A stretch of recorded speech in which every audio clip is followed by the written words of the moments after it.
Sanibonani guys, igama ngiqobile nginiphathela amazwibela Sibongile Ndledlamini ngomhla ka-23 September. Guys, siyakhumbula ukuthi uJabu umane nje wabhadlaza indaba yokuthi uVusi kade azi sonke lesi sikhathi ukuthi uNomalanga akakhulelwe. Wamtshela ukwenza le ndaba ukwenza waphuma efutheka endlini kungathi nje uzohamba emconfront uVusi. Uhambile kuJabu uyobheka uVusi ukuthi ngabe uright yini, wamfica nje ubhuti ededela ublood right nje esesimeni sikahle babamba imithingi kwamkuhle kanjeyaya. Kuthe kusanjalo wangena uphetheni wathi hayibo Vusi, nciseni manje kungiphazamisa ukakhuluma nomfowenu ingcingo zakhe ezivaliwe yini velekile lapha kwi-family group. Wathi uVusi ma sibamba umhlangano obaluleke kabi manje sicela sibe sikhulume le ndaba. Wathi hayibo Vusi, kufonela umfowenu kwenze njani ngempela ngaye.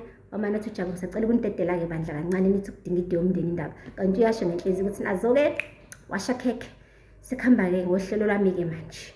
Uthe saphuma nje ngomnyango hayi uPhethweni wabona ukuthi uVusi akayimisele ngokukhuluma naye ngale ndaba kakwenzo. Wahamba waya la kuhlala khona ukwenzo eyibuzela namathupha ukuthi kwenze njani ndodana. Sebengena nje ukwenzo wamane wathi ma wacasuka nje kumbono uma wakhe wathi ya uzokungitshela ukuthi indaba ungayibambi ingcingo zakho kwenze njani vele ngawe indaba uyeke kwi-family group. Wathi ma ngicela nje ningiphe i-break. Wathi i-break lani kwenze njani vele ngawe wayubanda kanjena. Wathi ma bese ngichazelile nje ukuthi kwenzakaleni. Wathi cha ungangitsheli nje ngaleyo ngcazelo, leyo ngcazelo nje angiyizwa. Kwenze njani mfana wami? Imina ngenzeni? Ngitshela ukuthi le ngenzile. Wathi ma akusiwena, angiyekanga nje kwi-family group kuphela, ngiyeke nakwi-management kodwa ubaba awumboni la ngithi. Wathi ubaba wakho phela mina ngonyoko ngiyakuzala, kumele ngibuze ukuthi kwenzakalani ngekho into ihamba kahle empilweni yakho. Kwenze njani mntanami? Hawu sengiyabona manje yile ndaba le phakathi kwakho noNomalanga bengithi uyakhopha yazi indaba kukhona into ekutriggerishile. Wathi kwenzo ma mufuna ukwazi ukuthi ngempela kwenzakalani empilweni yami bengisacela nje ubuze uVusi nalomthakashana unkosikazi wakho ugcina. Wathi hayibo khuluma ngani?